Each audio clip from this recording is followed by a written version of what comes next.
Bueno, yo creo que podemos empezar, si nos dan permiso, y bienvenidos a esa sesión. Es un gusto estar aquí, compartir esta mesa con el profesor Raúl Rojas.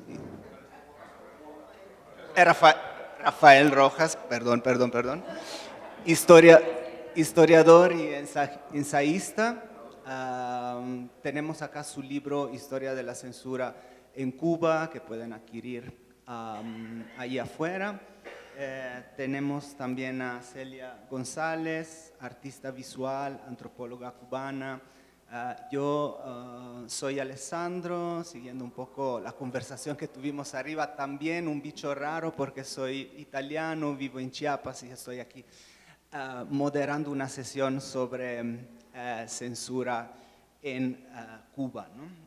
Bueno, lo hemos escuchado en muchas sesiones de ese festival en Cuba. La censura ha sido un pilar del sistema político desde la revolución, con un enfoque en controlar las narrativas culturales, académicas, artísticas. La censura que funciona de cierta manera como protección, eso lo podemos encontrar en el libro de Rafael, del mito revolucionario, todo contenido crítico que de alguna manera desafíe la legitimidad histórica y contemporánea de la revolución es suprimido. Por otro lado, el exilio implica, según también los textos y la obra de Celia, una doble censura.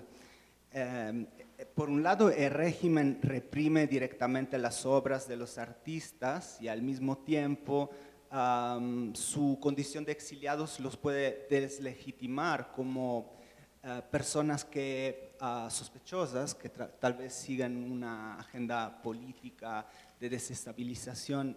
Hemos asistido a muchísimos casos de ese tipo. Pero también cabe evidenciar, ¿no?, que somos testigos actualmente a nivel global de una evolución de la censura, de métodos tradicionales a formas tal vez digitales y más sutiles. Hay una moderación automatizada, me refiero por ejemplo a los algoritmos, a la inteligencia artificial que toman decisiones más o menos automáticas sobre contenido que se retiene, se considera como inapropiado. Entonces las plataformas digitales priorizan narrativas que son más en línea con ciertos proyectos políticos o con ciertas ideologías.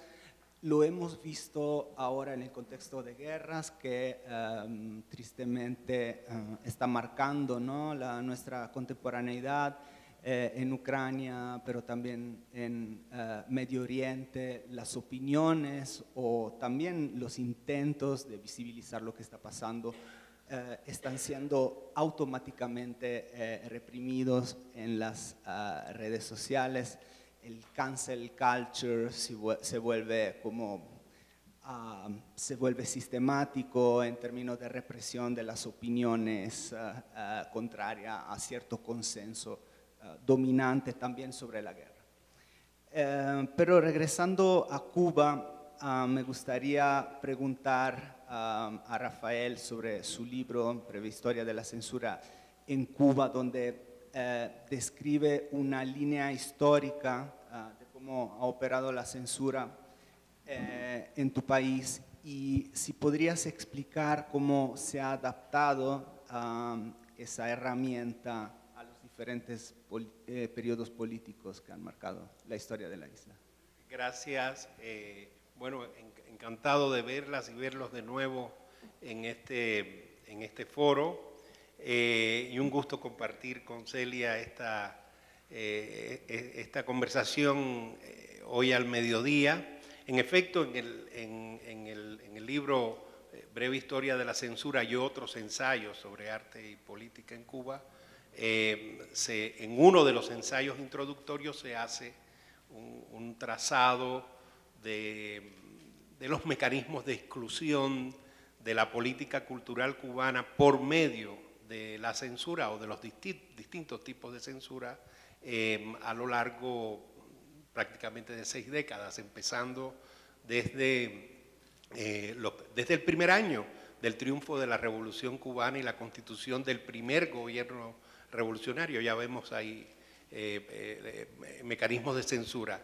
Habría que decir que en el libro hay un intento de reconstrucción histórica bastante concentrado en los documentos de las artes, la literatura, el cine, mucho menos se mencionan, digamos, algunos casos de censuras referenciales o famosas en el teatro, pero es una esfera de la cultura poco tratada, pero deliberadamente en el libro se excluyó toda una producción de discurso que ha sido víctima de la censura en Cuba, que es la que tiene que ver, por ejemplo, con las ciencias sociales, o la que tiene que ver con los medios de comunicación, el periodismo, la prensa, digamos, la censura de prensa que es tan evidente en la evolución del régimen cubano del año 59 para acá.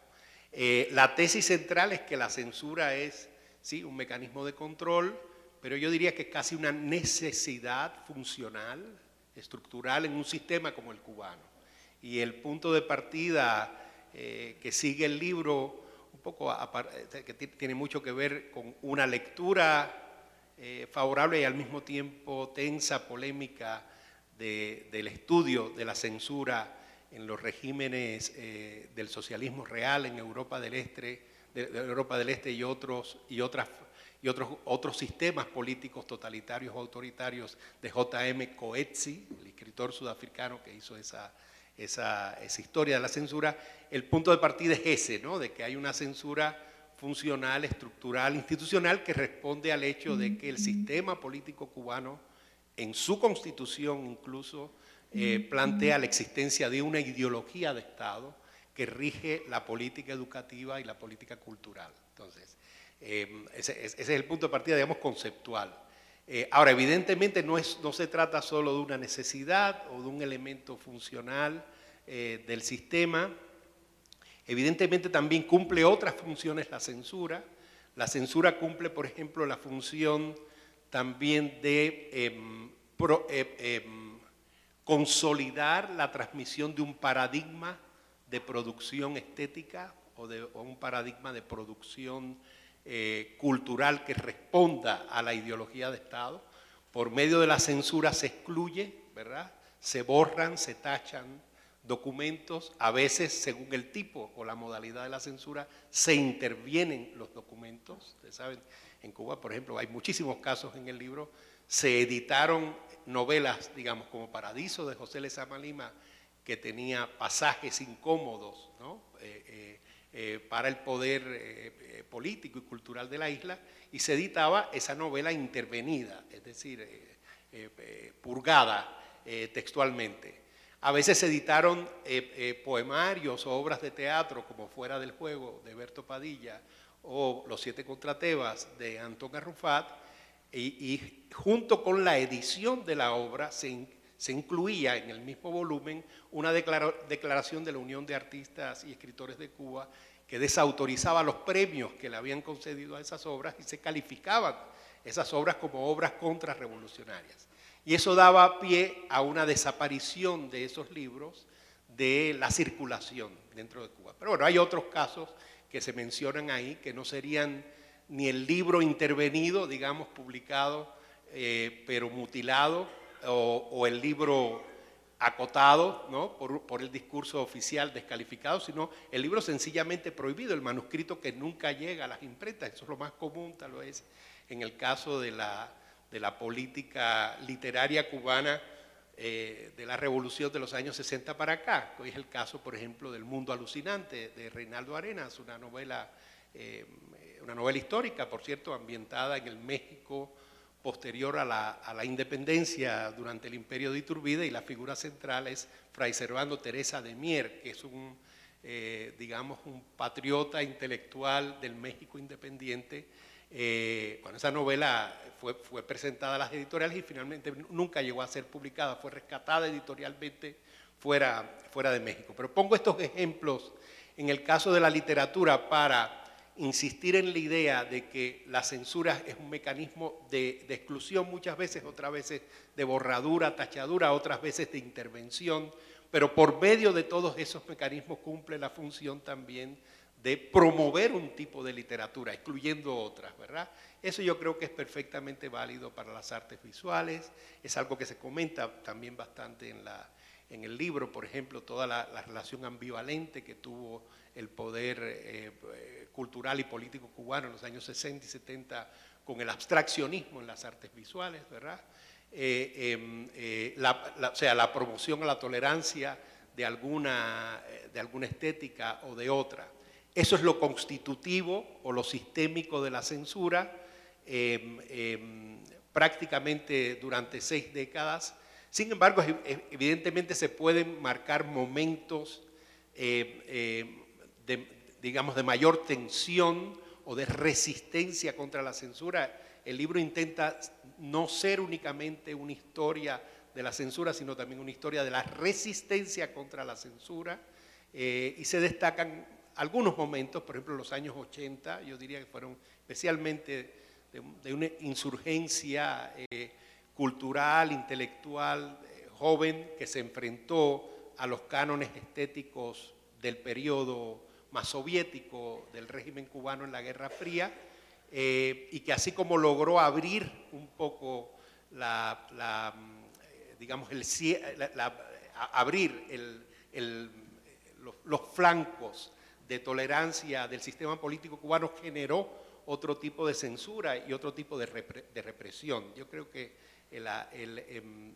se sostiene en el libro que no se puede entender la historia de la censura sin la propia historia de la represión o la historia de los exilios, que están muy interrelacionados.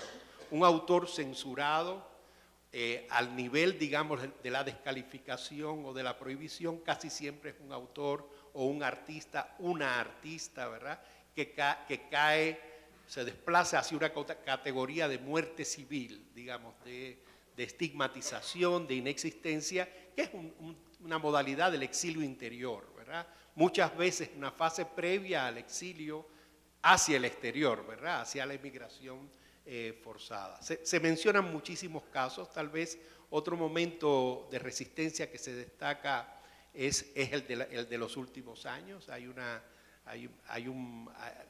Los ensayos finales del libro hablan de el ensañamiento de los mecanismos de censura contra las más jóvenes generaciones de creadores cubanos, específicamente en las artes visuales y en el cine independiente. Y lo que se observa es que ahí la censura va unida, ¿verdad?, a un tipo de represión casuística, corporal, casi celular, ¿verdad? Es una represión que está muy ligada al hecho de que este arte, a diferencia de la literatura en una cultura letrada más tradicional, este arte esté muy ligado a las intervenciones del cuerpo del artista, a la búsqueda de un contacto con un público a través, ¿verdad?, de modalidades performáticas más nuevas, ¿no? Y eso hace que el poder cultural ya no pueda desligar tan fácilmente la censura de la represión, ¿verdad?, porque es una censura contra el documento artístico, que en este caso es inasible porque es performático, ¿verdad?, y al mismo tiempo se da unido a una persecución, en algunos casos que se mencionan en el libro, como el de Luis Manuel Otero Alcántara. Es una represión que va unida a la reclusión del cuerpo mismo del artista. Podríamos entonces decir que históricamente la censura casi que en Cuba tiene una función heurística, ¿no? La función de producción o de defensa de un imaginario único, pero es interesante también como mencionas el hecho de que la evolución de las prácticas artísticas contestatarias y disidentes también invitan, ¿no?, a transformaciones de la censura, y es exactamente eso que quiero preguntar ahora a Celia. ¿Cómo crees que esta estrategia de la censura haya históricamente afectado a la actividad de los artistas y sobre todo de los artistas independientes? ¿Se oye? Sí. Bueno, yo agradecido también de estar aquí, en esta invitación y de estar con Alessandro y con Rafael. Pues yo quiero agregar a esto que también hay un pacto. En el caso, yo voy a hablar un poco más de las artes visuales, que es mi escena, ¿no? Donde me he movido.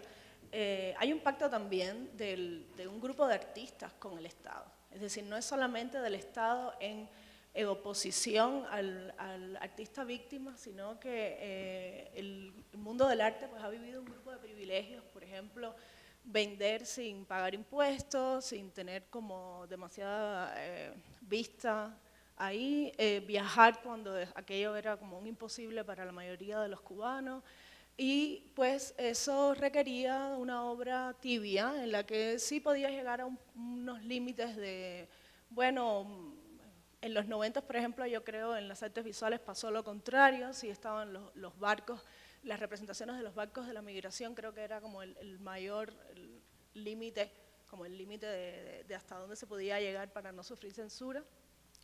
Pero en el 89 pues se fueron muchísimos artistas cubanos y se reconoce como el juego de pelota, el juego de béisbol que hicieron en el 89 un grupo de artistas ante la censura como un hito importante ante un posicionamiento ante la represión. Sin embargo, en los últimos años yo he descubierto, poco a poco, hemos descubierto a Juancy González, que es un artista cubano exiliado hace 30 años en Cuba y que se tuvo que ir además a través de Costa Rica huyendo de la prisión porque él tenía un grupo Arte con Jorge Crespo y Marco Antonio Abad que estuvieron presos durante 2 años y luego se tuvieron que exiliar.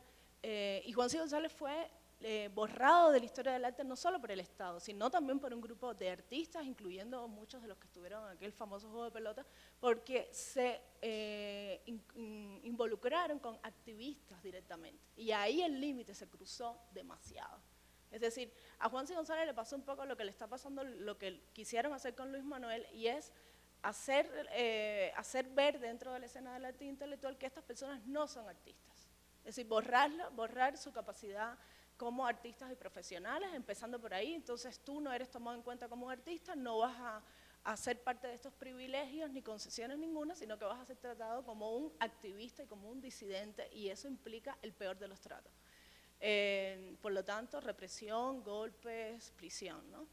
En el caso de lo que yo siento que pasó con nosotros, me refiero un poco a mi generación, y en particular cuando intentaron y aprobaron el decreto de ley 349, que es unas modificaciones a las políticas culturales en Cuba, y una de las cosas que decía es que bueno, habrán inspectores que decidan qué se expone y qué no solamente en las artes visuales, en todas las artes.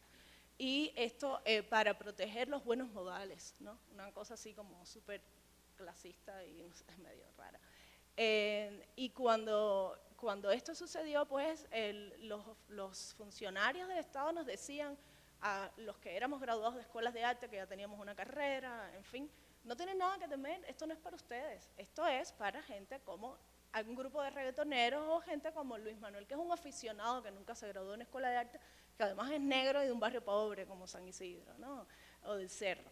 Y lo que no contó el Estado y lo que le pasó a los funcionarios ante nosotros, que los dejó desconcertados, es que nosotros decidimos apoyar a esos artistas que además eran nuestros amigos y que son buenos artistas, y decidimos, pues si ellos no tienen los privilegios, nosotros tampoco queremos estos privilegios. Es decir, esta ley 349 nos afecta a todos por igual y vamos a tomar una postura al respecto. Y muchos de esos artistas que en una reunión del 2018 en el Centro Nacional de las Artes Plásticas, donde estaba Camila, por ejemplo, que leyó la carta en voz de todos hacia a estos funcionarios, hoy están en el exilio. Luis Manuel está preso, Carl Michael está preso, es decir, le tocó la peor parte a ellos, pero muchos están en el exilio. Y precisamente tiene que ver con una generación que decidió no seguir con ese pacto, que sí siguió mucha gente en los 80 y en los 90, y estos funcionarios, que son personas además mayores que nosotros y que vivieron y que llevan esta modalidad de censura dentro de las artes plásticas hace décadas, nos hacían referencia, bueno, pero si las generaciones de los 90 sí aceptaron el pacto, ¿por qué ustedes no? ¿Qué cambió? Y el problema es que, como decía Rafael, la censura es fundamental para mantener, es estructural. Y cuando nosotros le rompimos la posibilidad de sostener esa división, que yo voy a hacer, voy a referirme un poco pienso en una división necropolítica, pensando en Bembe, en quién tiene derecho a la vida y quién no, en este caso a la vida social. Cuando rompimos esa división entre revolucionario, contrarrevolucionario, militante, gusano, y de repente los gusanos y los militantes y los artistas de bien con los artistas de mal se unieron, se les desmoronó ese sistema que les había funcionado durante décadas, ¿no? También tiene mucho que ver, por supuesto, con la posibilidad de las redes, de tener internet desde el 2018 en Cuba a través de datos, que ha hecho que conozcamos historias como la de Juan C. González, que además es una persona que estuvo silenciada durante 30 años y que todavía muchos artistas de la vieja guardia consideran que él no es meritorio de ser llamado artista, ¿no? Y aprovecho para decir que viene Juanci, que el 13 de diciembre vamos a tener una charla aquí con él, porque inauguramos una exposición de arte de nicaragüense y cubano. Entonces vamos a tener la oportunidad de hablar con Juanci. Entonces, sí, la censura tiene que ver con ese estatus de legitimidad o ilegitimidad del arte, ¿no? Que es algo que el gobierno o el Estado decide, pero vemos también que la censura en muchos casos está vinculada con el exilio, o digamos el exilio se puede considerar como una estrategia de censura también, y desde ese punto de vista quisiera preguntar a Rafael cómo se percibe la censura desde afuera de Cuba, desde el exilio, y cuáles posibilidades de resistencia existen afuera de la isla hacia la censura. Bueno, o sea, a mí me cuesta trabajo, o sea, no ver históricamente el fenómeno y no advertir que muchos de estos mecanismos, los que mencionaba Celia, por ejemplo, de transgresión de ciertos pactos entre el intelectual y el poder, lo mismo en la literatura, en las artes visuales o en el cine, acaban produciendo una respuesta represiva del Estado, ¿verdad?, que puede recurrir a la censura, como es el caso del film PM, por ejemplo, de Sabá Cabrera Infante y Orlando Jiménez Leal, hacia el año 61, el que da lugar a la formulación básica de la exclusión de la política cultural cubana en el discurso de Fidel Castro ante los intelectuales en la Biblioteca Nacional. O sea, desde el momento, digamos, de PM, la represión va unida a toda una serie de mecanismos en los cuales es muy fácil, localizar a quienes transgreden el pacto, ¿no? Y que rápidamente se pueden convertir en sujetos de otros tipos de exclusiones, ¿no? Y eso se ve muy claramente en el primer exilio intelectual cubano entre el año 59 y el año 67, 68, donde hay muchas figuras importantes de la literatura, el cine, las artes visuales, el teatro incluso, que venían del periodo republicano, que acaban exiliados.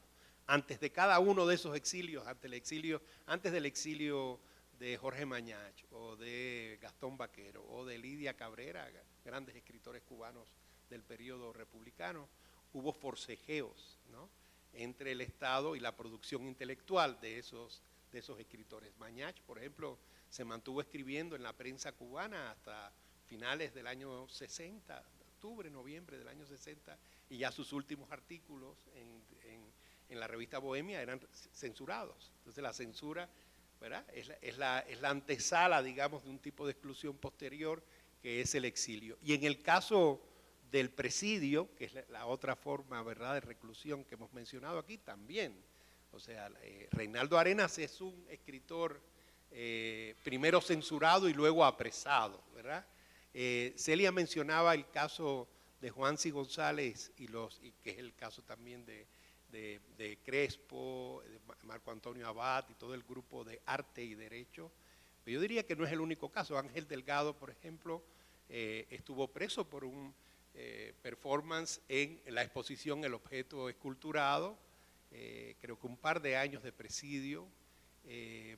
Yo recuerdo que aquellos años muchos de los artistas o intelectuales que en efecto cruzaban la frontera de lo que hoy sería la frontera entre arte y activismo, que hoy está muy claramente borrada, pero en aquellos años, cuando eso pasaba, casi siempre había una respuesta represiva del Estado por medio de detenciones, golpizas, ¿verdad? Ya presiones de otro tipo, ¿verdad? Corporal. Pero es que eso se puede rastrear, no sé, yo menciono en el libro, por ejemplo, la reclusión de Nicolás Guillén Landrian, ¿verdad? En los psiquiátricos, o la de Reinaldo Arenas en las cárceles, es como la secuencia casi natural bajo un sistema como el cubano que hay entre la censura y el castigo corporal, ya sea por medio del presidio o por medio de los exilios o las diásporas. A la pregunta de Alessandro es si habría alguna perspectiva propia en la percepción de la censura dentro de la isla, es lo que creo entender, desde el exilio, ¿verdad? Es una pregunta muy intrigante, no es un tema que yo desarrollé en el trabajo, pero evidentemente hay una mayor sensibilidad en una cultura, en la cultura de una comunidad diaspórica o de una comunidad exiliada, hay una sensibilidad mayor para percibir el acto de la censura y denunciarlo, ¿no? Eso ha sido parte de la cultura tradicional de Miami, digamos, como una comunidad exiliada. Desde los años 60 tenemos en la prensa de Miami, que era el lugar de refugio de esos intelectuales, ¿verdad?, de la época republicana o que se enfrentaron al régimen cubano desde los años 60 y 70, en la prensa de Miami veremos casi todos los casos de censura cultural cubana documentados en los años 60, y no en los grandes periódicos tipo el Nuevo Herald o el Diario Las Américas. No sé si ustedes saben que en Miami se escribían, se publicaban muchos periodiquitos que le llamaban, que eran como unas paginitas así, en los años 60, 70 y 80. Bueno, ahí está el archivo, en buena medida, de la censura cultural cubana, contra escritores, contra artistas, contra cineastas, contra dramaturgos, y diría que los primeros intentos incluso de historización de la censura probablemente haya que encontrarlos también en la literatura producida en Miami en los años 70, en los años 80. Ya a partir de los años 90 vemos como un avance, ¿no?, en la documentación, denuncia y crítica de la censura en otras comunidades exiliadas. Yo creo, siempre destaco que en esa tarea de archivar, documentar y denunciar la censura fue fundamental la revista Encuentro de la Cultura Cubana, que fundó Jesús Díaz junto con otros a mediados de los años 90 en Madrid. La revista Encuentro es un perfecto archivo de la censura, de la historia de la censura cultural en Cuba, ¿verdad? O sea que si habría alguna perspectiva, yo diría es el exilio como un sujeto que pone especial énfasis, ¿no?, en la observación, en la demostración de la evidencia del Estado cubano como un agente o un sistema que convierte la censura en un mecanismo funcional, ¿verdad?, de la reproducción del poder en la isla. Es lo que se me ocurre responder, ¿no?, porque es algo realmente que no lo tenía, sí, digamos, en la... Para explicar, como mi idea era un poco, imagino que tú hayas escrito tu libro desde México, ¿no? Y entonces hacer un trabajo académico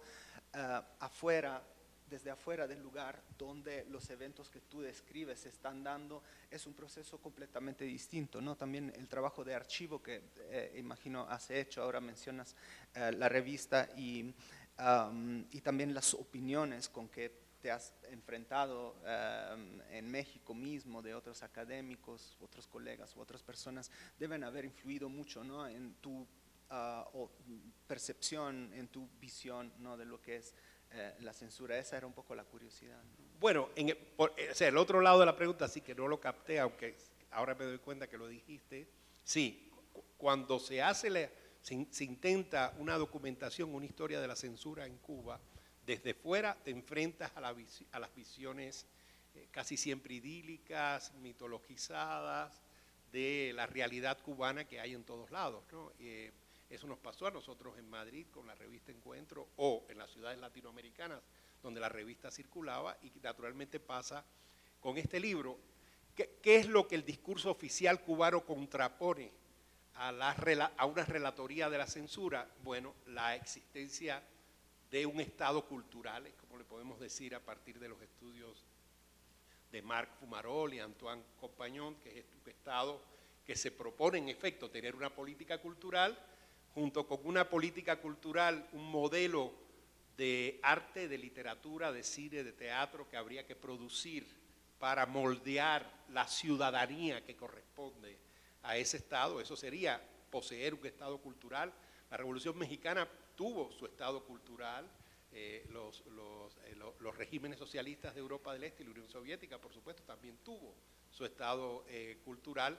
La diferencia también está en el tipo de régimen político que produce una revolución o la otra, ¿no? Pero claro, mi contraargumentación siempre es que la existencia de un Estado cultural tampoco está disociada de la censura. La censura es funcional para la existencia de un Estado cultural. Y la censura tampoco está disociada del hecho de que ese Estado cultural sea capaz de promover realmente la cultura. Es decir, lo que se contraargumenta es que cómo es posible hablar de censura en un Estado que logró crear una imprenta nacional y hacer ediciones populares del Quijote, como en México en la época de Vasconcelos se hacían ediciones populares de Tolstoy o de Tagore, ¿verdad? Una cosa no está desligada de la otra.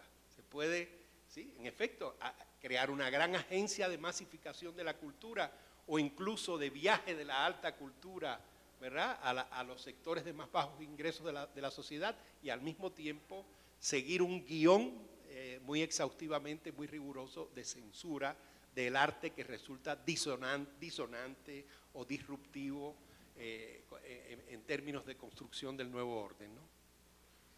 Gracias. Y bueno, siempre desde un punto de vista bastante subjetivo, ¿no? Quería preguntarle a Celia cómo cambia la vivencia, ¿no?, de la censura cuando una vez que tú estás afuera del país, y cuáles como artista, cuáles libertades y cuáles desafíos surgen en el nuevo lugar en que te encuentras. Bueno, yo entro a Cuba, yo voy a Cuba cada 6 meses prácticamente, es decir, a mí no me han prohibido entrar a Cuba todavía, no sé hasta cuándo. Mi mamá me recoge en el aeropuerto con miedo, me deja en el aeropuerto con miedo.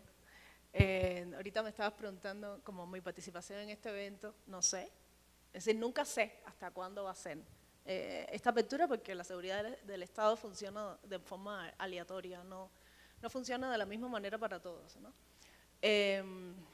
Yo creo que estar viviendo afuera pues te da una dimensión de las cosas, porque estar dentro de Cuba no garantiza conocer realmente lo que está sucediendo. Muchas veces hace el efecto contrario, opaca las cosas, porque bueno, no hay acceso a internet, o es muy malo, o hay muchas páginas que están bloqueadas, entonces no te enteras realmente de la situación. Yo creo que desde afuera a veces uno tiene una perspectiva mucho más amplia.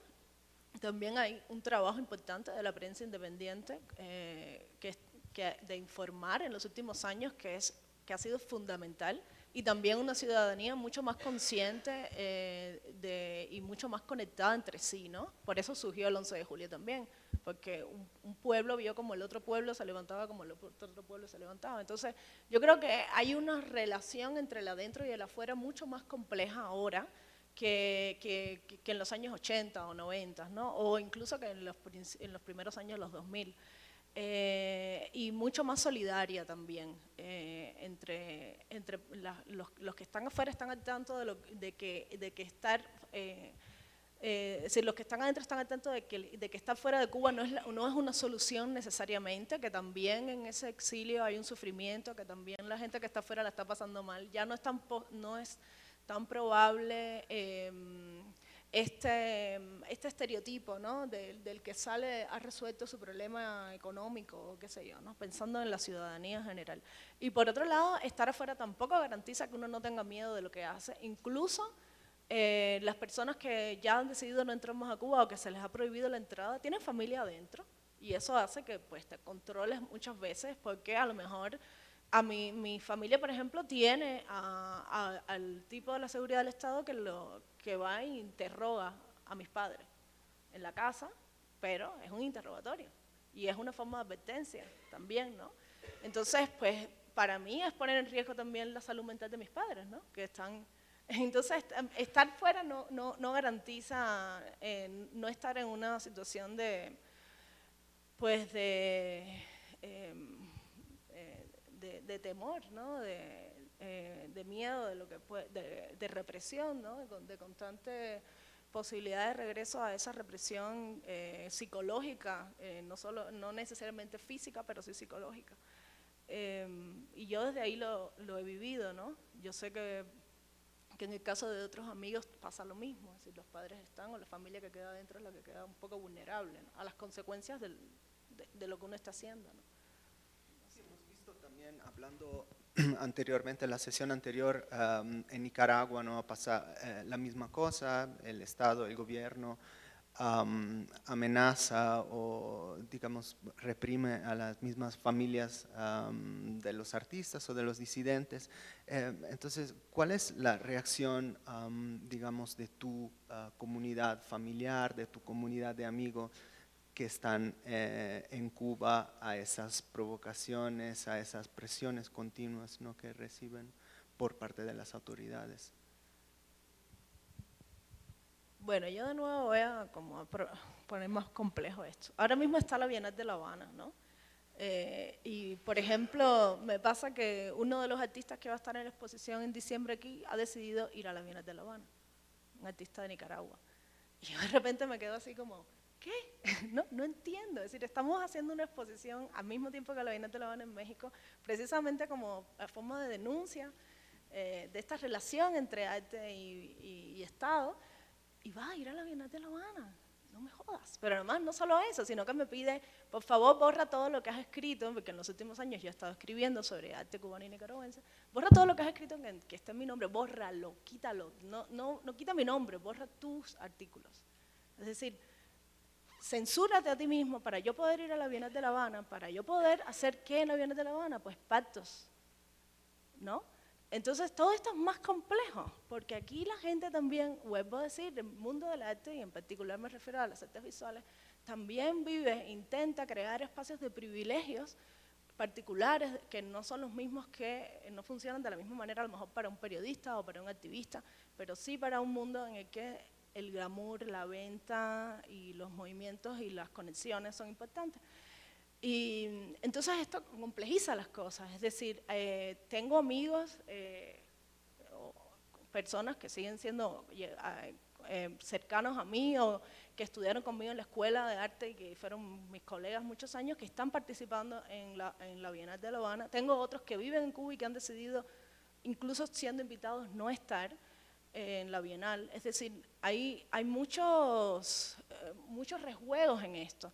Y al mismo tiempo están también los familiares de colegas, pero también de presos políticos que la pasan todavía peor, porque los artistas siempre tenemos un poco de visibilidad y conocemos los mecanismos para visibilizar y para defender. Pero la gente de a pie no sabe exactamente cómo lograr esto, ¿no? Y no tiene los recursos de ningún tipo para hacerlo. Entonces realmente a mí me gusta complejizar y problematizar, porque no se trata solamente del Estado censor y represor contra el artista intelectual que sufre, es también el artista que juega ese juego de forma conveniente, de entradas y salidas, incluso de forma hipócrita, ¿no? Porque tienes a tus colegas ahí pues con miedo de que incluso la familia está en riesgo y de todas maneras sigues haciendo esos pactos, ¿no? Entonces ahí hay como, te cuestionas hasta como qué tipo de ser humano es esta persona, ¿no? Es decir, yo para seguir metiendo veneno. No, gracias. No, Rafael, ahora en tu libro exploras la relación entre el arte y el poder, ¿no?, mostrando cómo la censura actúa para suprimir esa creatividad y disidencia social. Según tú, ¿el arte actualmente juega todavía ese papel y constituye un peligro desde el punto de vista del poder en Cuba? Muy buena pregunta. Eso es algo que se trata en el libro, en los ensayos finales, no en el ensayo introductorio, que es más histórico y más o menos, porque el libro es una compilación al final de ensayos sobre el tema, sin mucha contundencia. Lo que se describe al final es que el blanco de esa censura sistémica en Cuba ha ido desplazándose.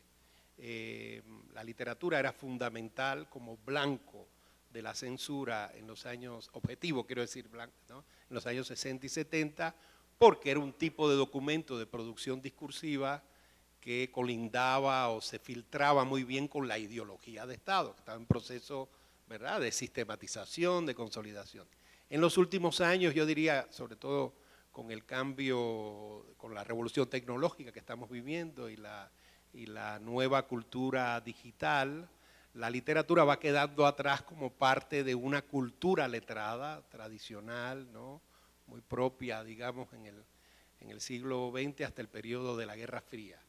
En cambio, la cultura visual, la cultura performática en cualquiera de sus dimensiones, yo diría el teatro o las artes performáticas serían como, digamos, el tipo de discurso o el tipo de documento que moviliza la mayor energía represiva y censora del Estado cubano en los últimos años.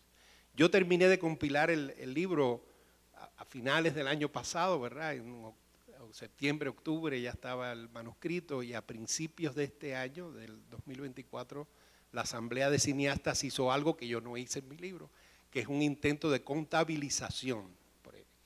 Yo eludí eso deliberadamente, lo digo en el prólogo, o sea, le digo al lector, no vaya a esperar algo que se estaría muy bien. Por otra parte, ¿no?, de un ejercicio académico en toda regla, sería una cuantificación de la censura. ¿Cuántas novelas fueron censuradas y de qué forma? Yo menciono sobre todo, me concentro más tal vez en la tipología o en las modalidades de la censura que en los números, pero eso estaría muy bien hacerlo. Ahora, la Asamblea de Cineastas lo hizo y contabilizó más de 250 películas desde PM, ¿verdad?, de Ann Luis, hasta las más recientes de Miguel Coyula, Carlos Lechuga, Jimmy Ramírez, algunos que están por aquí, Carlos Quintela, Eliezer Jiménez. Y yo diría que el cine independiente ha sido especialmente un objetivo prioritario de los nuevos mecanismos de censura, así como el arte performático de un Luis Manuel Otero Alcántara, a cierto nivel yo diría que el reggaetón, ¿no?, y otras modalidades más o sea, lo podríamos llamar hoy la cultura popular, ¿verdad?, del siglo XXI, que muchas veces es un tipo de cultura popular digitalizada, mezclada con las redes, ¿no? Y por eso el decreto 349 está muy ligado a otros, como el 371 y otros que regulan, ustedes saben, la circulación de documentos y la libertad de expresión en los medios digitales. Y son decretos, es algo que yo destaco también, son decretos que acompañan el proceso de reconstitución del régimen cubano.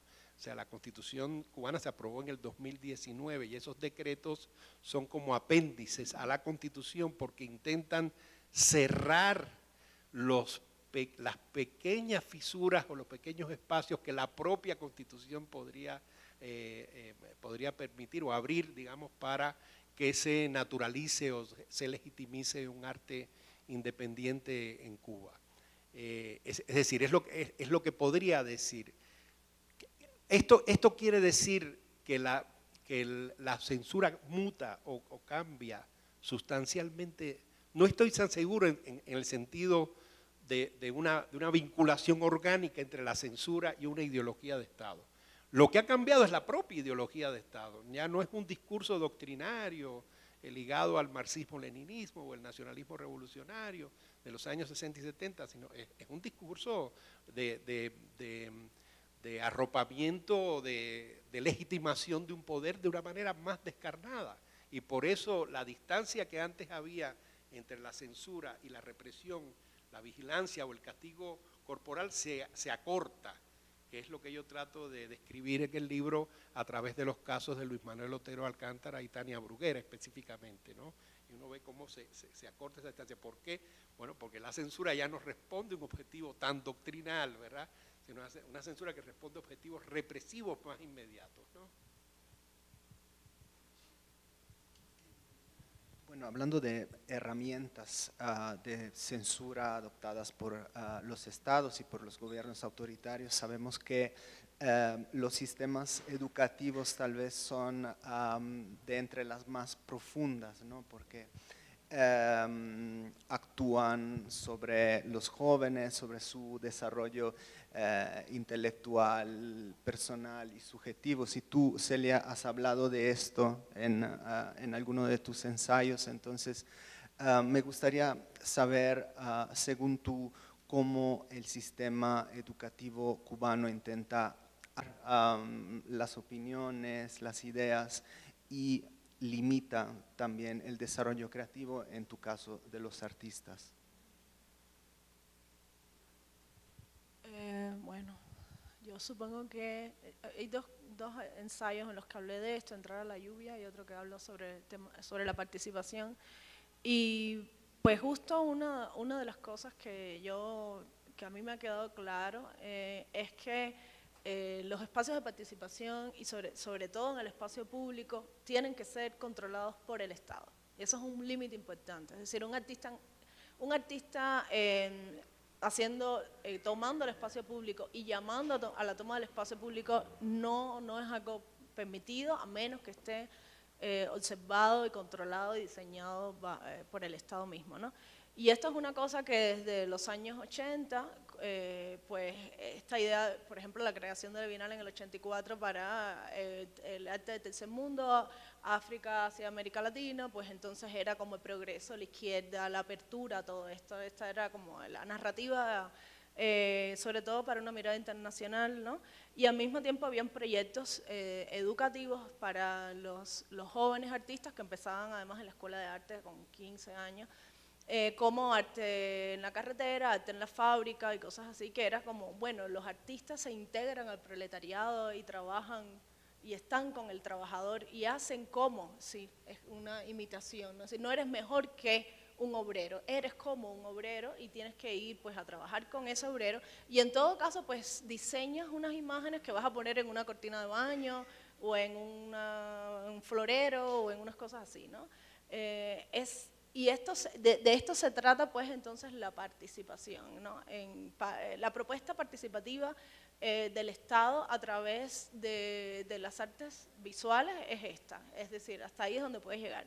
Cuando vienen otro tipo es decir, cuando se sale de ahí, como el caso otra vez de Juansi o el mismo Ángel Delgado cuando hizo su performance, que fue incluso dentro de una galería, pero así todo, ¿no? Pues ahí eso sí implica que te llevo, es decir, te llevo en el momento, en ese momento dejas de tener cualquier privilegio como intelectual y empieza la represión física directa, ¿no? Esto es fundamental. Entonces, pues, los espacios académicos de educación dirigidos a las artes plásticas en particular, pues dejan esto claro, ¿no? ¿Cuáles son estos límites siempre? ¿Cuáles son los pactos que tienen que estar? Y quizás esto no es algo que te van a decir en una clase así como con un pizarrón, pero es algo que vas aprendiendo poco a poco, ¿no? Que vas incorporando. Y también pues vas aprendiendo a medida que vas exponiendo tu obra que hay mecanismos de censura muy silenciosos, ¿no? Como te llaman a una oficina a ti solo y te están advirtiendo, oye, esta exposición, ¿por qué está en tal fecha? Que esa fecha es una fecha histórica y ¿por qué ese día vas a proponer? Es decir, pasan cosas que son muy de secretismo, de no se lo digas, muy importante, no se lo digas a nadie, que esta reunión sucedió, ¿no? Entonces esto va haciendo que vayas como entrando en el camino correcto a medida que vas formándote como artista y que vayas decidiendo si quieres o no quieres, pues si no quieres, la única opción es no estás en lo más mínimo, ¿no? En absoluto.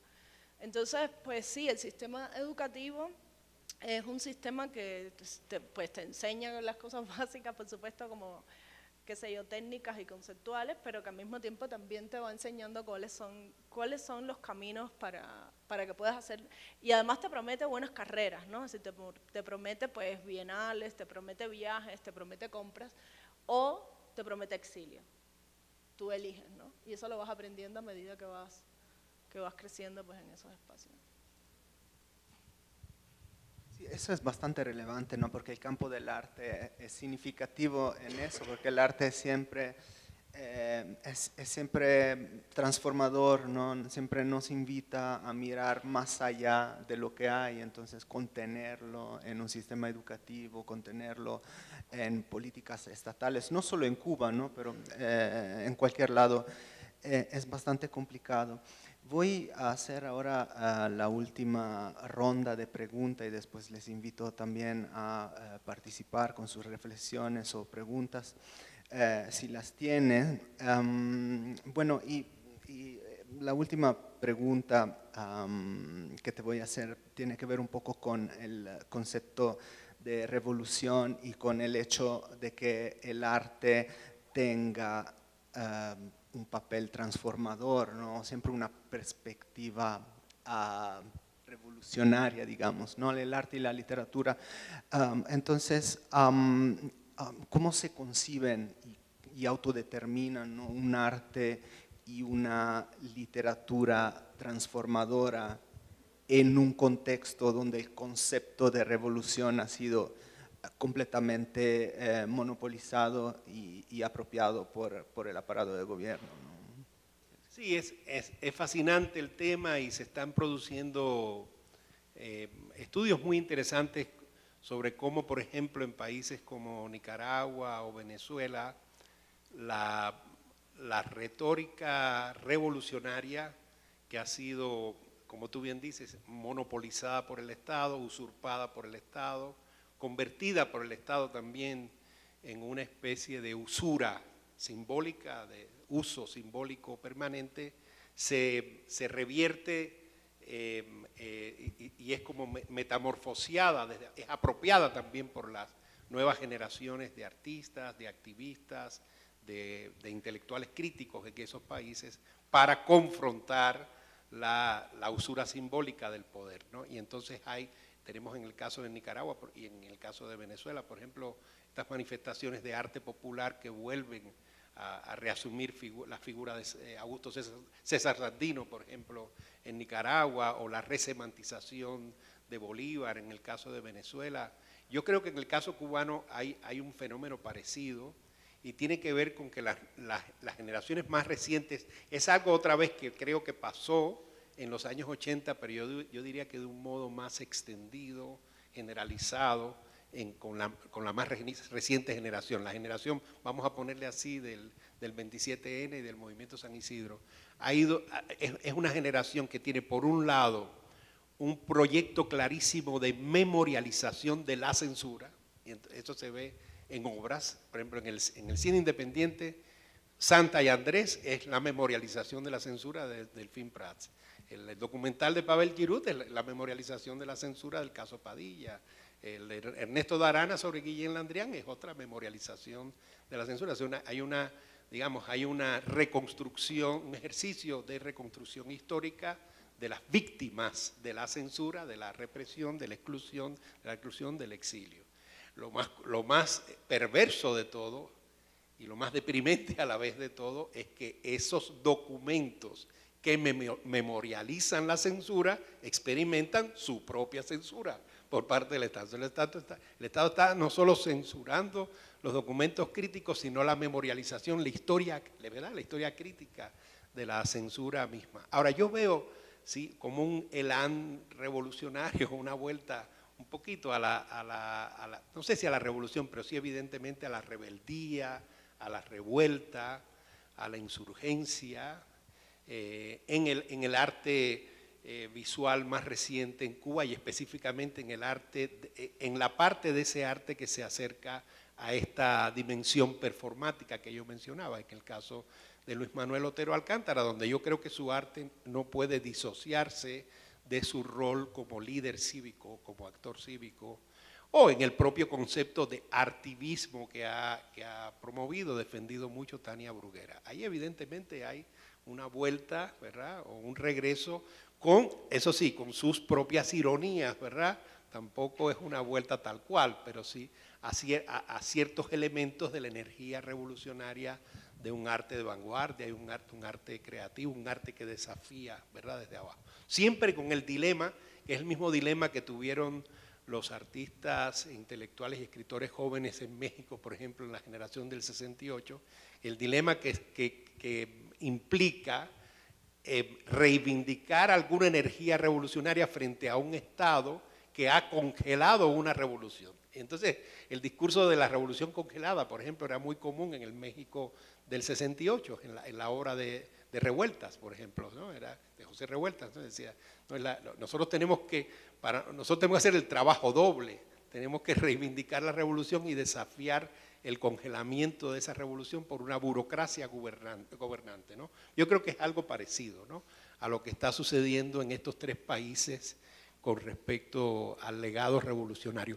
Me parece que en ciertos sectores, no quiero exagerar, pero en ciertos sectores, flancos o circuitos de las comunidades intelectuales, artísticas más jóvenes en esos países, se ha pasado ya de la fácil identificación entre revolución y régimen, que era como un lugar común, me parece, en el periodo, sobre todo posterior a la Guerra Fría, y se empieza a manejar la posibilidad de reinventar algún tipo de rebeldía, de rebelión, ¿verdad?, contra un orden que monopoliza, en efecto, los significados de la revolución. Bueno, en relación a esta idea de doble trabajo, ¿no?, que mencionas, y quisiera ahora preguntarle a Celia si tú, viviendo en México, te identificas con algunas de las luchas que están haciendo como los artistas o personas del campo cultural mexicanos, si te identificas y si encuentras algunas continuidades con la lucha de los artistas cubanos. Bueno, es que además el mundo mexicano político, social, afectivo, es tan complejo, digo, mucho más complejo que cualquier cosa que pueda estar pasando en Cuba, digo, en términos de diversidad y de actores y de poderes en juego, ¿no? Pues ayer mismo en el Chopo pues estábamos viendo artistas mexicanos de performance que están trabajando sobre los cuerpos desaparecidos, que además muchas veces son familiares y amigos desaparecidos y que inevitablemente, siendo artistas, se convierte pues en algo que denunciar, que decir y que visibilizar desde las sensibilidades y las posibilidades del arte y de los espacios del arte, ¿no? No simplemente como víctimas, sino también pensando en lo que esto implica a nivel estructural en un país como México. Entonces, para mí es fundamental, es decir, ha sido fundamental comprender y acercarme mínimamente, digo mínimamente porque yo siento que todavía desconozco mucho, ignoro muchas cosas, todavía México se me hace complejo, pero ver que hay tantos artistas trabajando en comunidades de las que son parte, sobre historias de represión, sobre historias, el movimiento feminista, por ejemplo, para mí conocerlo y ver las manifestaciones en el espacio público y sus performatividades ha sido fundamental. Es decir, la potencia del arte, pero también del activismo, utilizando herramientas del arte contemporáneo para sus propósitos, me parece extremadamente poderoso. Y yo siento que el mundo, la escena cubana, estamos aprendiendo a ser seres cívicos, estamos aprendiendo que tenemos derechos, estamos aprendiendo que podemos decir cosas. Es decir, realmente yo siempre digo, nunca he votado, ¿no? Nunca he tenido que tomar la decisión entre un partido y otro. Por ejemplo, por decir una cosa que pudiera parecer una nimiedad, pero que es una experiencia. La experiencia de las elecciones que viví en México es la primera vez que vivo una experiencia de elecciones en una ciudad, por decir algo, ¿no? Es decir, realmente hemos crecido en un país muy ideologizado, pero muy despolitizado y que nos ha dejado como un poco huérfanos en ese sentido, y México es la posibilidad de seguir aprendiendo cómo activar estos mecanismos de visibilización que son civiles, ¿no? Pero definitivamente todavía también se encuentran pues las viejas imaginarios alrededor de la revolución y de Cuba como esa isla que no es real, ¿no? Que es como lo que cada uno quiere que sea, y pues ahí nos topamos con esto, ¿no? Incluso en estos espacios de activismo y arte en México, pues pasa, que se regresa ahí. Entonces, pues sigue siendo como un poco uno queda en este conflicto, ¿no? Cada vez menos, yo siento que las generaciones jóvenes cada vez menos ven estas izquierdas tradicionales, pero ahí está un poco como en esa contradicción entre si estás aquí, pues quieres decir que estás con el Estado, es decir, es todo una narrativa contradictoria y que tenemos que enfrentar. No, claro, y observando las resistencias y los procesos como de protesta y de cambio en el mundo, yo siento que podemos encontrar más elementos en común desde el punto de vista de las estrategias o de las tácticas que de las ideologías, ¿no? Actualmente. Entonces, como también mi pregunta, quería saber si hay como algunas tácticas, algunas estrategias que tú hayas traído, ¿no? Desde Cuba y que tal vez los movimientos de resistencias acá en México no están conscientes o no han ocupado o viceversa, ¿no? ¿Piensas que tú has aprendido algo de los movimientos de resistencia cultural, de resistencia artística en México que podría servir en un país tan distinto, ¿no? Aunque tan cercano como Cuba? No, mientras tanto, si quieren pensar también ustedes en alguna pregunta, y tenemos una por ahí. ¿Puedo pasar?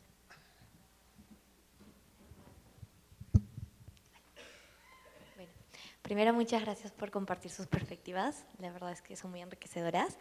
Yo quería hacer la pregunta, primero respecto, justo tocaron el tema de los documentales. Hace 3 semanas vi el de Patria y Vida, de YouTube, producido por Bosco Films. Yo soy peruana y desde que hace también estudio ciencias políticas, entonces a partir de esto es que yo me adentré más el tema político de Cuba y también de absolutismos como el caso de Venezuela. Y la verdad siento que este documental sí cumple mucho expresar lo que fue la canción Patria y Vida, lo que representó, y aparte también mucho de la mano de la represión que tuvo en Cuba, tanto el impacto que tuvo a nivel internacional.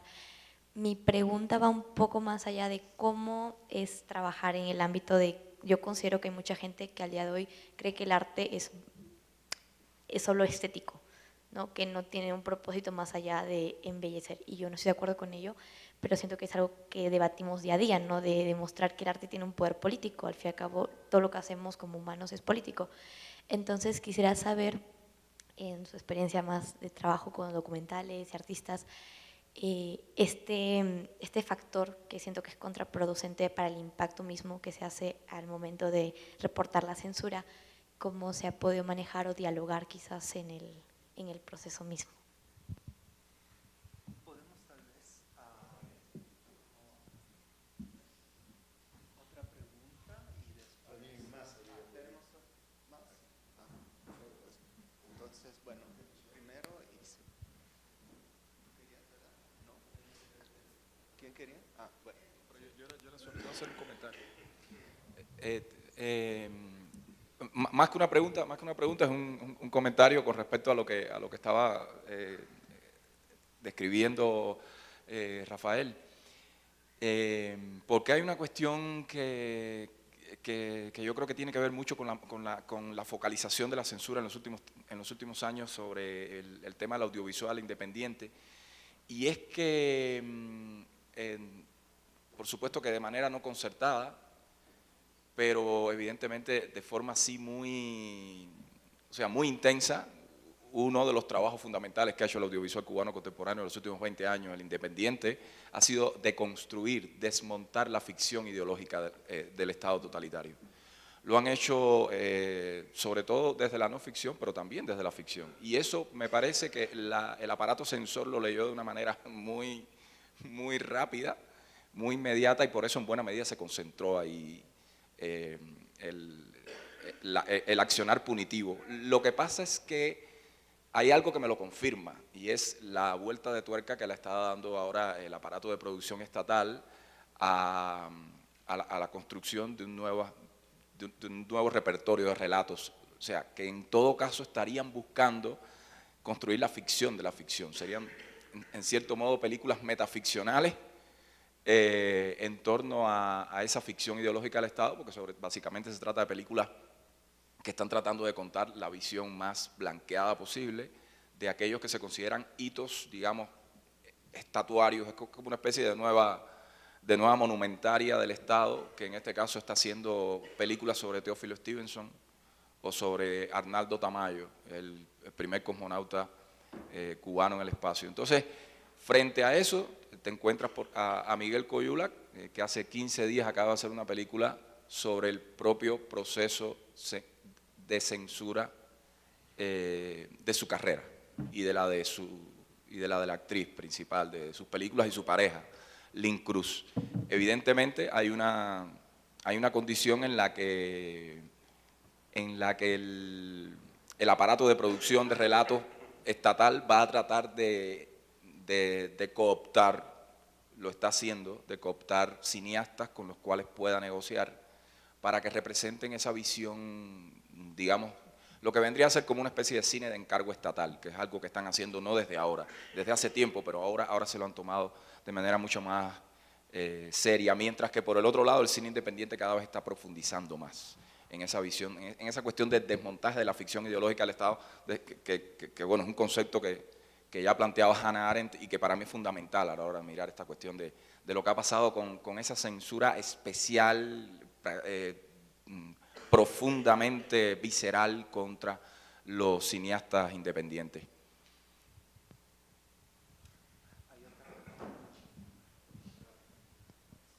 Gracias. Mira, Rafael, vos hablabas del punto de transgresión, desde el cual se podían llegar a las dos consecuencias más graves, que eran el exilio o la cárcel.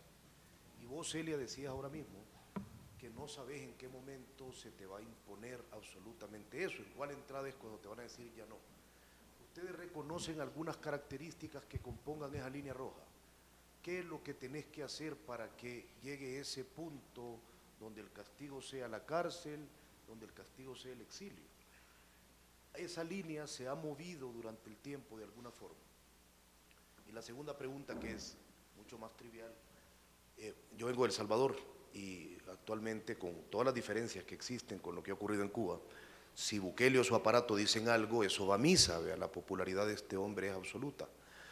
Pero en un régimen tan desgastado que ha hecho padecer tanto a la sociedad cubana, todas estas herramientas que la sociedad cubana tiene de aniquilación social aún funcionan. Ayer, mientras almorzábamos, veíamos el Wikicuba, no sé cómo llamarle a eso. ¿Cómo? Correcto, esa cosa. El Wikicuba. Y de vos decían unas barbaridades que en la primera línea intentaban anularte. Ese tipo de recursos o esas transmisiones en el canal nacional donde les acusaban de ser miembros de la CIA, la generación tuya, eso todavía tiene un efecto, tiene una utilidad para aniquilar a alguien dentro de Cuba. Gracias. Bueno, gracias. La pregunta va para Rafael.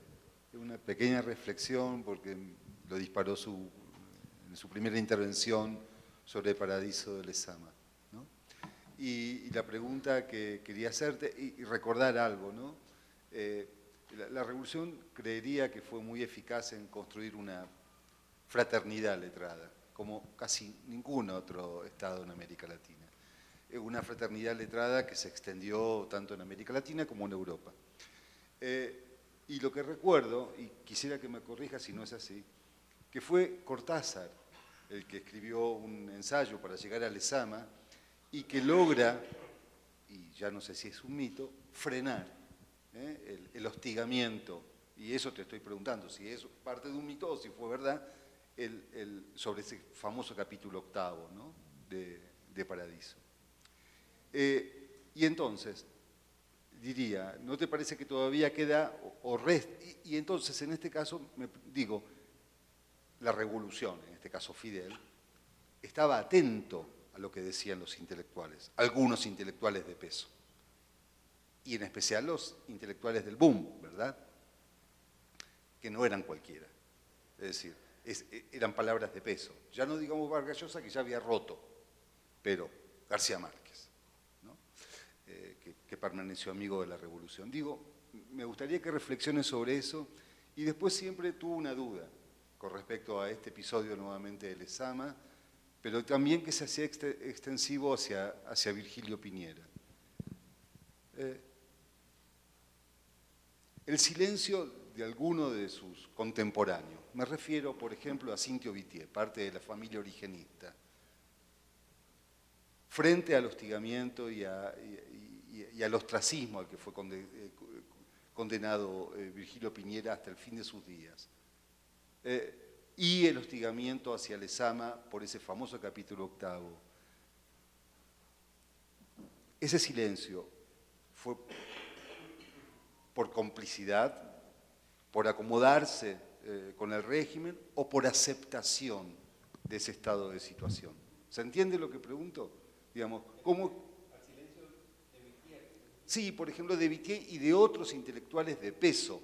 No me refiero a los que no tenían peso, me refiero a los que uno podría calificar, y quiero que me corrijas, como intocables, ¿no? Como, bueno, no me voy a meter con Cintio Vitier, no me voy a meter con Carpentier, no me voy a meter con Nicolás Guillén, que son próceres, ya tenían el bronce recorriendo su cuerpo, ¿no? Digo, ¿cómo pensás? Digo, porque me gustaría reflexionar más allá de la fuerza del poder cuando ejerce censura, pero también eso no es posible siempre si no hay del otro lado algunas aceptaciones, algunas complicidades, y quiero saber si es así en términos generales. ¿Cómo lo ves para esos años? No para todos los años.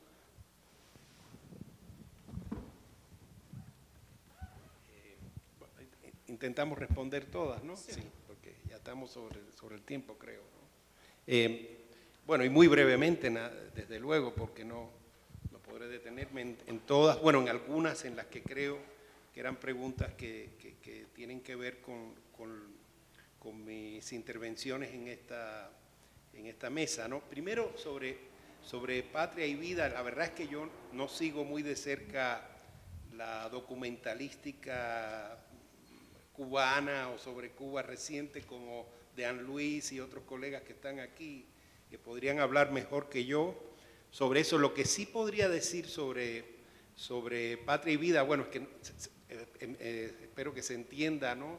Para quienes están un poco más lejos del contexto cubano, que es una directa resemantización de una consigna central del poder político de la Revolución Cubana, que es el patria o muerte, venceremos, ¿no? Entonces, Patria y Vida es una refutación de bastante transparencia semántica, ¿verdad? Yo creo que en buena medida a eso debió su eficacia, porque la canción se convirtió en un himno, y como muestra muy bien el libro reciente de Belia Cecilia Bove sobre las protestas del 11, del 12 y el 13 de julio, se convirtió en consigna del estallido social cubano del verano de 2021. Ella menciona las varias veces en que se corea, digamos, la consigna de Patria y Vida en las calles de La Habana. Sobre la focalización de la censura en el audiovisual cubano independiente, estamos de acuerdo, yo lo digo, bueno, en el libro, evidentemente no con tanta evidencia como tú, Dean Luis, que conoces muy bien ese movimiento. Ahora, me he quedado pensando en esto que me dices, que no lo había advertido, que es este propósito de crear una nueva épica, un nuevo relato heroico de la Cuba soviética, de la Guerra Fría, pero poniendo la atención tal vez no en los héroes políticos, sino en figuras como Stevenson o el cosmonauta Tamayo Méndez, que serían como héroes civiles, ¿verdad? Me llama muchísimo la atención, visto desde el punto de vista histórico, porque sería, en resumidas cuentas, una respuesta oficial a la saturación de la narrativa heroica oficial de la revolución, centrada en los héroes de la independencia, en los luchadores, en Mella, Guitera, los luchadores de la República y luego los comandantes de la revolución, y a la vez eso, la producción de un discurso oficial como respuesta al cine o al audiovisual independiente. Yo eso sí no lo recuerdo, es decir, claro que siempre ha habido respuestas de la cultura oficial, pero el hecho de que hay una agenda de creación como respuesta, ¿no?, a la contestación del arte disidente, realmente eso no es muy raro. Más bien, el arte disidente se enfrentaba a una corriente, el arte disidente, digamos, en la literatura, en las artes plásticas, en el cine, en los años 60, 70, 80, 90, siempre, digamos, se enfrentaba a una producción oficial hegemónica central y muy nutrida. Es decir, el arte oficial en Cuba nunca fue realmente la respuesta al arte disidente. Si eso está pasando ahora, estaríamos realmente en un punto de inflexión, en una mutación, ¿verdad?, muy notable de este fenómeno que hay que documentar mejor. Bueno, la intervención de Óscar Martínez es muy interesante en muchos de los aspectos. O sea, no puedo comentarlo todo. Yo solo me detendría en, bueno, o sea, cuando la línea roja, digamos, cuando podemos decir que se transgrede el pacto de la interdicción, que no es exactamente el pacto al que hablaba Celia.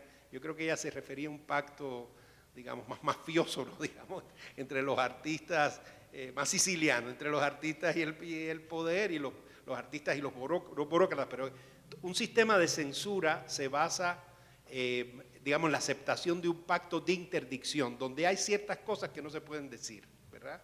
Y yo creo que esa línea roja, como tú le llamas, va cambiando mucho. Y llega un momento en que no es lo fundamental. Yo me pregunto realmente si en los casos de Luis Manuel Otero, o Tania Bruguera, o el de Michael, realmente es importante el texto, es importante la obra, es importante el documento, tal vez lo es.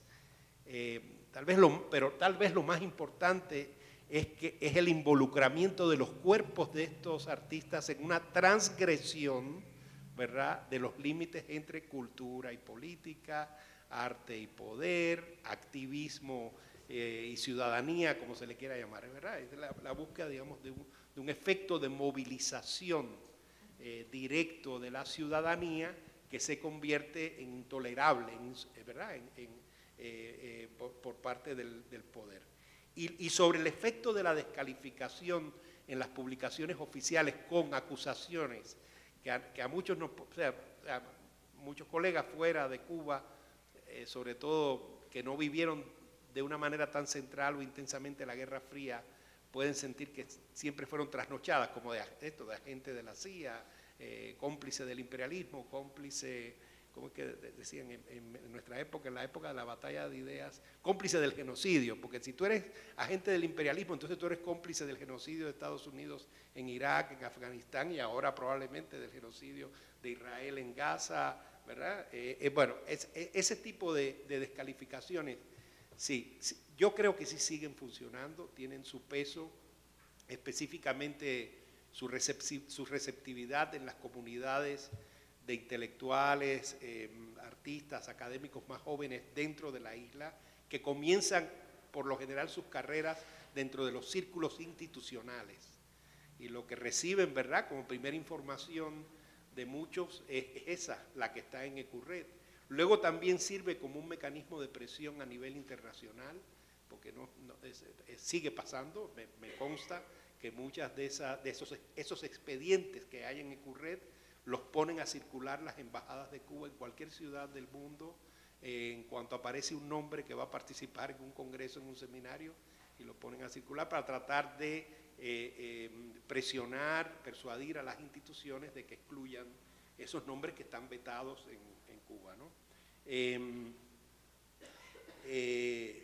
Bueno, la última pregunta, también muy amplia, fascinante, sobre la fraternidad letrada creada por la Revolución Cubana, creo que tienes toda la razón. Sobre el caso de Paradiso, bueno, hay estudios ya muy particulares, especializados, sobre el proceso específico de censura que vivió la novela y luego el proceso de estigmatización que vivió Lezama, que son dos cosas independientes, porque la censura a la que es sometida la novela es fundamentalmente entre el año 66 y 68, y ya la estigmatización de Lezama coincide más con el momento del caso Padilla, donde Lezama aparece implicado de manera natural en el caso Padilla porque fue miembro del jurado que premió el poemario Fuera del Juego. Sobre la censura de Paradiso, sí, Cortázar, es muy importante el ensayo de Cortázar, pero también son muy importantes los intentos de edición de Paradiso fuera, el de Carlos Monsiváis y Emanuel Carballo en México, ese es fundamental, ¿verdad? Que es editar la novela sin las mutilaciones textuales de la edición oficial cubana. Eso es algo que en el libro se trata mucho, es decir, de cómo la censura produce también algo muy interesante, que es un efecto de reivindicación desde afuera, y va creando fraternidades o solidaridades intelectuales alternativas. Y dicen, bueno, si los cubanos están censurando a Lezama, Piñera, Cabrera Infante, Sarduy, Arenas, pues nosotros vamos a publicarlo. Eso pasó en el mercado iberoamericano del libro. O sea, algunos de ellos, como Guillermo Cabrera Infante, siempre se quejaron hasta el final de una especie de exclusión o castigo en el mercado iberoamericano del libro. Eso no es exactamente así. Yo creo que hay también un gesto favorable a mucha de esa literatura censurada en parte del mercado. Y por último, sobre los silencios, bueno, yo no incluiría naturalmente a Virgilio Piñera en alguna modalidad de ese tipo, digamos, de silencio en el sentido de algún tipo de silencio cómplice con la estigmatización de Lezama, porque el propio Piñera sufre la... Sí, exacto. Sí, y en el caso de Vitier es mucho más complejo el asunto, porque durante los años 60, ahora sabemos que Vitier también sufrió su propia estigmatización, como un escritor católico, no plenamente comprometido con la revolución, negado a formar parte de la Unión de Escritores y Artistas de Cuba. Hay, por ejemplo, una correspondencia recientemente editada entre Ángel Rama, el crítico uruguayo, y Marcia Leiseca, la vicepresidenta de Casa de las Américas, donde Rama, años 64, 65, se queja del aislamiento al que es sometido Cintio Vitier y al hecho de que le niegan una cátedra en la Universidad de La Habana. Y Marcia Leiseca le responde que Cintio Vitier se ha autoexcluido de la revolución, que en algún momento, lo cual es verdad, pensó emigrar e instalarse en la Universidad de Columbia por una invitación de Eugenio Florit, y que no quiere formar parte de la Unión de Escritores y Artistas de Cuba. Usted da una idea, estamos hablando a mediados de los años 60, un poquito antes justo de la censura de Paradiso. Vitier, como otros que viven un momento, ese es otro mecanismo que se expone en el libro, como autores, artistas que son censurados, como en la vieja Inquisición, pueden tener un periodo de reivindicación, ¿verdad? Y ¿sabes? De contrición, de rehabilitación, ¿verdad? A cambio de ciertas ventajas, ¿no? Y de prebendas, ¿no? Hay muchísimos casos así. El caso de Vitier yo creo que tiene un poco que ver con eso. Él logra después una centralidad en las instituciones culturales cubanas, y yo diría que en los años 80 y 90 ya un protagonismo, incluso un liderazgo, ¿no? Ideológico dentro del gobierno revolucionario, que en buena medida se basa en un primer periodo de exclusión y estigmatización y desconfianza. Y él, al final, yo recuerdo que decía mucho, no, el problema no es que nosotros no hayamos comprendido desde el principio la revolución. El problema es que la revolución no siempre nos comprendió a nosotros. Es una manera de decirlo, ¿no? Sí. Bueno, yo voy a limitarme a responder la pregunta de Óscar porque creo que ya Rafael fue bastante claro en las respuestas. Lo primero es que no funciona igual para todos. Es decir, estos límites de hasta cuál es el paso que va a hacer que no te dejen entrar más o que no te dejen salir, por ejemplo, no funciona igual para todos. Yo recuerdo 2021, el mismo día que inauguramos la exposición de arte nicaragüense en el espacio de Solvi Fund, en el Noticiero Nacional Estelar 8 de la noche, es lo único que se transmite a esa hora en el Noticiero Nacional. Es decir, si vas a ver televisión solo puedes ver eso. Pusieron 2 slides, uno, los contrarrevolucionarios y los nuevos operadores. Los contrarrevolucionarios eran los que ya eran fácilmente estigmatizables y una cosa que tenían en común eran que eran todos negros o mestizos. Ahí estaba Michael Osorbo, ahí estaba Luis Manuel Otero, ahí estaba Berta Soler, que es la creadora del Movimiento Damas de Blanco, de esposas de presos políticos, y otras personas, todos tenían esta característica. En nuevos operadores estaba Carlos Manuel, estaba Tania Bruguera, es decir, estaban, no recuerdo todos los nombres, pero todos eran blancos y graduados de academias y con una trayectoria, una carrera. Es más difícil estigmatizar en términos de pueblo en general, de público, de audiencia, a personas que tienen que primero que son blancos y segundo que tienen una carrera y una visibilización en ciertos medios y en ciertos espacios internacionales además, así que van a tener un apoyo. Porque lo que sí hemos aprendido es que mientras más visible seas y mientras más denuncias hagas, menos te toca la seguridad del Estado, no al contrario, como uno pensaría, ¿no? Entonces, ahí son hoy quienes están en el exilio y los que están presos están claros, ¿no? Los que están presos son los que estaban estigmatizados, fácilmente estigmatizables como contrarrevolucionarios, como Luis Manuel y Michael, ¿no? Y bueno, y Tania y Carlos Manuel pues están fuera, por supuesto con la terrible posición de no entrar a Cuba, no poder entrar, seguramente está en una lista de una aerolínea que como le pasó a Ana Meli Ramos cuando trató de entrar, ¿no? No puedes entrar porque no te deja el Estado. Yo creo que un límite importante es cuando logras movilizar, como decía Rafael, cuando logras movilizar personas más allá de la propia escena del arte. Cuando tienes esa capacidad de movilización, ahí ya te conviertes en un problema grave, ¿no?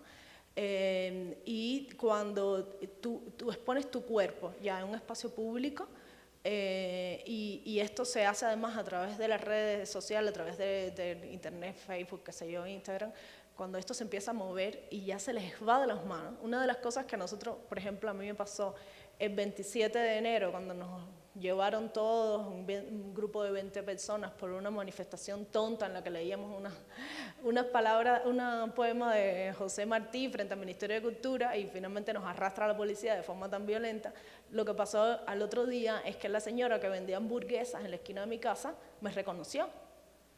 Y esta persona, y esto estamos hablando de una cosa chiquita y de muy poco tiempo, entonces esto ya tenía una connotación más grande. Y esto ya no es posible y no es tolerable. Y ahí aumenta entonces la represión que es, y contra tus padres. Lo otro que pasó esa noche, ese mismo día, es que pusieron la lista de todos los nombres de los 20 que estuvimos en ese autobús, y mi papá vio mi nombre ahí. Entonces te toca explicarle a tu familia. Entonces, por supuesto que funciona el aniquilamiento social, porque si tú estás trabajando en un espacio del Estado o estás estudiando en una universidad, que todas son del Estado, o tu familia está involucrada de alguna forma con el Estado, estás poniendo en riesgo que tu mamá pueda trabajar al otro día, ¿no? Entonces, por supuesto que ese aniquilamiento social funciona y que los límites están muy claros, ¿no? Es decir, mientras tú te mantengas dentro de un 4 paredes exponiendo unas cosas y haciendo unos discursos entre intelectuales, no pasa nada, ahí quédense. Cuando eso trasciende, ya ahí no es tolerable, ¿no? Y bueno, gracias. Ha sido una larga mañana, pero agradezco mucho su participación, su asistencia. y sobre todo a Rafael y Celia. Gracias, vamos a cerrar. Gracias a ti.